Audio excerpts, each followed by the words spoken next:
Yeah, 1 minute before Christmas. Yeah.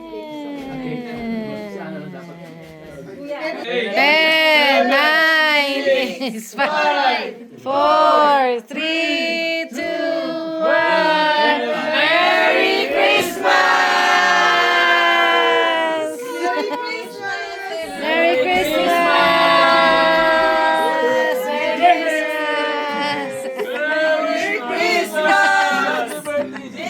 Happy birthday!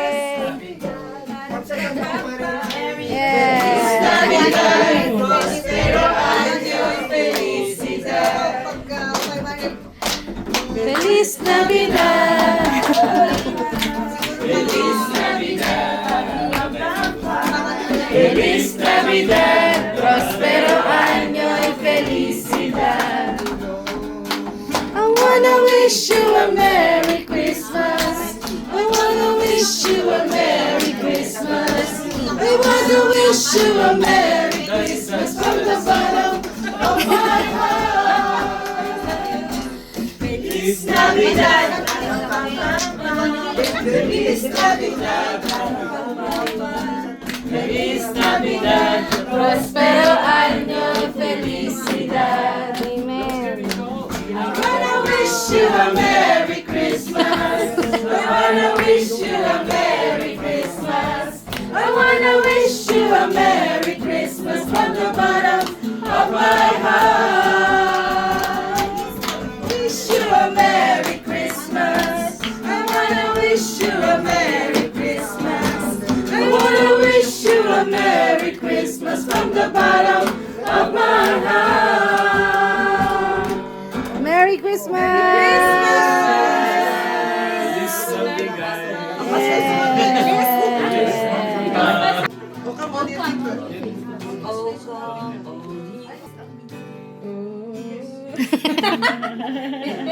Oo nga, no?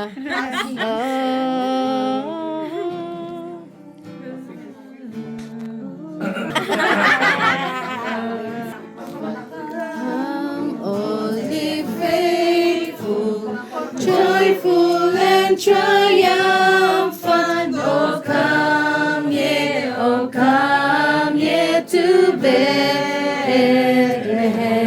Come and behold him. Come and behold. Born the King of angels. So come, let us adore him. Oh come, let us adore him. Oh come, let us adore him, Christ the Lord. Sing choirs of angels, singing exultation. Sing all ye citizens of heaven above. Glory to God in the highest. Oh come, let us adore him. Oh come, let us adore him. Oh come, let us adore him, Christ the Lord.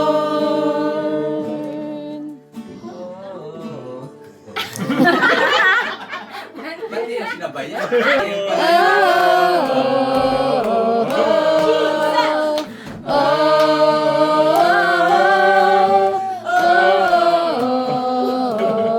Jesus! Wala agad yung Nakalimutan agad. Nakalimutan agad. Tapos muna kayong dito tayo sa message for tonight, or for today, early morning. Si Lani, si Kim, saka si Marites. We request your very presence to be in. Merong grupo ng tao na hindi alam ang kanilang patunguhan ng buhay. When the angel came to their presence, so nagpakita ka lang angel sa kanilang harapan, natakot sila. The first message was, don't be afraid. Don't be anxious. Amen. Huwag kayong matakot. And until now, that message is buhay na buhay sa atin. Amen. Kasi the moment na hindi natin alam ang kinabukasan, we don't know what's our future is ahead of us. Ang laging pumapasok sa atin is F-E-A-R, which is fear. Fear. Tama ba ako? Common. It's common thing sa ating buhay. Even sabi natin bata, matanda, marami ng karanasan sa buhay, still when it comes to the future, we have that fear sa ating puso. Kahit di tayo magsalita, kahit kahit hindi natin i-broadcast, but definitely, there's something fear within us, sa puso natin. Okay, tibang, di ba? Yung mga trabaho natin, hindi natin alam kung hanggang kailan, di ba? Una-una siyempre, pagkatiwala natin ang ating buhay sa Diyos. Because He knows our future. Amen. Sabi nga na in Jeremiah 29 verse 11, "For I know the plans I have for you, plans to prosper you, not to harm you. Plans to give you hope and a future." At bilang mga manampalataya ng kailang sus, doon tayo pinahawakan natin. We're holding on to that promise of God. Jeremiah 29 verse 11. Kaya for this year, hindi ba yung New Year, di ba? For the coming year, we're hopeful. Puno po tayo ng pag-asa. Kaya sinasabi namnama si Ilocano, diba? Yes. Namnama. We are so hopeful that no matter what happened, still our lives, our future is solid. Tsaka alam ng Diyos ang plano niya sa ating buhay. Amen. Sabi ng John chapter 10, verse 10, letter B, "For I have come to have life, for you to have life and have it to the full." So may isipan tayo. We have that tinatawag natin kakayanan to understand everything. Hindi man everything, but meron tayong kakayanan to know things. As we read the Bible, as we hear the message of God, it's up to now for us to decide to follow Christ or not. If I were you, since I've been reading the Bible for quite some time, if I were you, as I give you an assurance, na hindi ka magkakamali na kapag ang decision mo, sundin ang Diyos sa buhay mo. Una, sabi nga, paano tayo magkaroon assurance na tayo pag nawala sa mundo nito, diretso sa heaven? Una, number 1, accept that we are a sinner. Pangalawa, letter B, believe that Jesus Christ died for you and rose again from the dead. Letter C, confess your sins to the Lord Jesus Christ. Accept natin si Jesus bilang tagapagligtas natin ng ating buhay. Believe that Lord Jesus Christ ay nabuhay mula sa mga patay upang tayo magkaroon ng kaligtasan. At ang huli, letter C, confess our sins to the Lord Jesus Christ. A, B, C. 3 steps. And then definitely, after we do that thing, hindi tayo magpapalit ng reliyon. We're only arranging our relationship with Jesus. Yan ang sikreto. Yes, manatili ka dun sa pananampalataya, pero make it sure that you have a right relationship with Jesus. That's the important thing. Kasi pagdating sa heaven, kapag nawala na tayo sa mundo ito, itatanungin ng Diyos ang reliyon tayo. Ang tatanungin ng Diyos, what is your relationship with my Son, Jesus Christ? Did you accept Him as your Lord and Savior? That's it. Hindi tatanungin, saan kang grupo galing? Hindi sa JL, hindi sa anumang grupo. Ang tinatanong ng Diyos, did you accept the Lord? Did you accept my Son, Jesus Christ, your Lord and Savior? That's it. Hindi pag-usapan kung galing ka ng JL. Hindi yung tinatanong sa heaven. Ang tinatanong, did you accept my Son, Jesus Christ, as your Lord and Savior? So, before we end the gathering, hindi na tayo magtatapos, di ba? Mamaya pa tayo magtatapos. But before we leave this place, isang request ko sa ating lahat, yung 3 bagay, ABC, let's do it. Wala namang wala sa atin di ba? Let's just try the thing na binanggit ko. As I said, walang mawala sa atin. Magkakaroon pa nga tayo ng kasiguruhan that we will go to heaven someday. Hindi naman bukas. Kasi gusto pa natin mabuhay, di ba? Someday. Amen. Ako gusto pa mabuhay. Gusto ko umabot ng 120. If God willing. Why not? Di ba? Sa inyo. So as long as we are here, dito sa mundo nito, accept the Lord Jesus Christ. Can we bow down and say our eyes? Pwede ba tayo yun po sandali tayong manalangin? As I said, hindi tayo papalit ng religion. We're just fixing our relationship with the Lord Jesus Christ. Sige po, tayo po pumikit, manalangin, as we...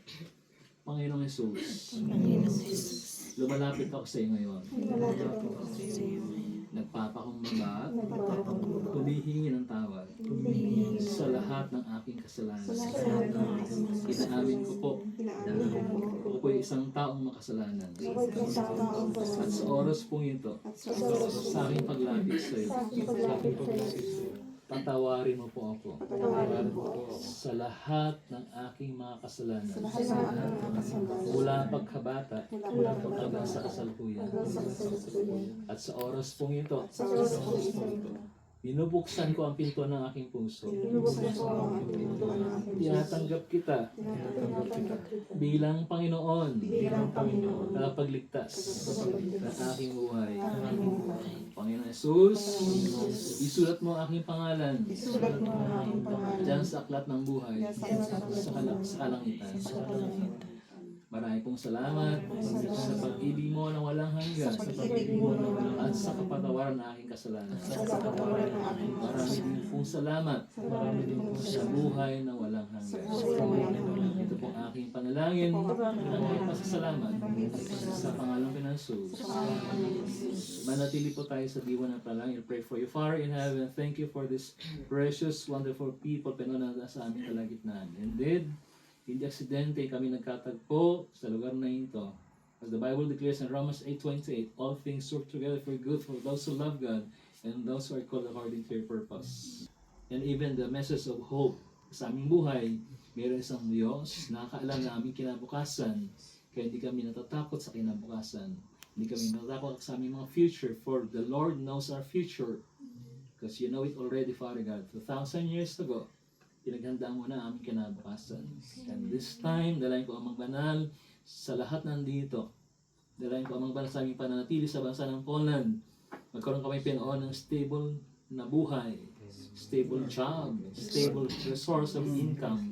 In Jesus' name, we pray. Ikaw po magpalakas sa amin physically, emotionally, mentally, and spiritually. Masupuan mo kami pinoon na laging tumatawag sa iyo. Ang palataya sa iyong dakilang pangako sa Biblia at sa iyong dakilang pangako sa amin. Salamat o Diyos, prosper us in this place ng Poland. Not only us, but also our families and the Philippines as we present them. Ikaw po magpala sa amin sa lahat ng gawa ng aming kamay. Ingatan mo ang mga bagay na yon at may ipagpapala sa aming buhay. Sa pangalan ni Jesus. Thank you, Father God, sa buhay ni Lani, ni Tina at si Matet, as they open their place, O God, sa kanilang mga kaibigan, sa aming mga kapatihan sa lagan nito. Pagtulong silang pagpalain, higit sa kanilang asahan. And also for Lani, Lord, thank you for her life. Thank you for allowing her, O God, na maranasan ho namin ang kanyang kabutihan. She prepared that food, O God, for us. We pray for her. Prosper her. Iprosper mo ang kanyang negosyo. Ang trabaho, maging stable. Higit sila ang kanyang kalusugang physical. Bigyan mo siya pa ng mahabang buhay. And let her be a blessing not only for us, but for all the people that surrounds her, Father God. Thank you, Jesus. Even kay JQ, kay Charles, kay Kate, even kay Ruth, we pray for them. Ano ang panoon ng kanilang panalangin ng kanilang mga puso, any desires of their hearts, God grant those requests in your perfect time. In Jesus. Even ko na sa biyahe ni Jackson, ni Kate, sa kanilang pag-uwi sa Pilipinas, the first week in January, ingatan mo ang kanilang mga flight. Ang para sila maluwalhati sa Pilipinas. Yes, Lord. Yes, Lord. Ingatan mo pa noon ang kanilang dala-dala at maging safe ang lahat ng concerns ng Diyos. At muli, Ama, sa pagbabakasyon sa Pilipinas, give them an enjoyable vacation. Maayos pa noon ang kanilang bakasyon sa Pilipinas. Ilayin mo pa, sabihin po naman kay nakakaalam ng kanilang mga struggles ngayon, ng kanilang mga batas sa kinakara. So, patuloy mo silang patalagin. So, maybe, even though I will not mention their names individually, but you know their concerns, you know their petitions, you know, oh God, the cries of their hearts, and kami ng plata that you will grant those requests in perfect time. Thank you, Jesus. And also, we claim pa noon ang mga TRCs po namin. Alam po namin, ito Ama, kalooban mo, maging legal ang aming panatili sa bansa na ito. Salamat o Diyos. Ikaw pong malawalhati as we thank you, O God, for the gift na binigay mo sa amin and the birth of the Lord Jesus Christ in earth. Thank you, Father God, for allowing your Son na manatili o mabuhay ang iyong anak 2,000 years sa lugar ng mundong ito upang maunawaan niya ang buhay ng isang tao. And definitely, He can and He will relate with us, Father God. Thank you, Jesus, for the assurance na hindi mo kami iwan ni pabayaan man and you fully understand our situation. Thank you, Jesus. Salamat. Mga banal, ito po aming panalangin na may pagtatagumpay at pasalamat sa iyo. Natapagpuri pagsangad. In Jesus' name we pray. Amen. Pakibahati ang katibo natin. Merry Christmas! Merry Christmas! Merry Christmas! Merry Christmas! Merry Christmas!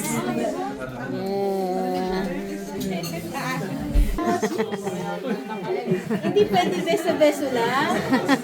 Beso-beso lang. Merry Christmas! Merry Christmas!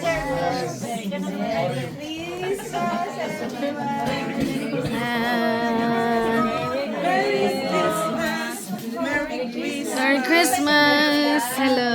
Merry Christmas! Merry Christmas! Yeah. Hi!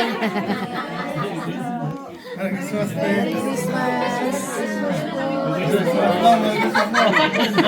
Merry Christmas din ako.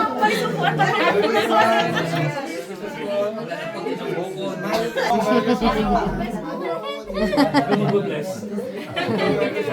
Akala ko masachallenge yung pagiging Ilocano ko, yung dictionary ko, nare-ready ko na eh. Ilocano po ba siya? Marami akong natutunan sa mga Ilocano. Yeah. Happy New Year. Merry Christmas, everyone. Nakagad. Thank you, Lord.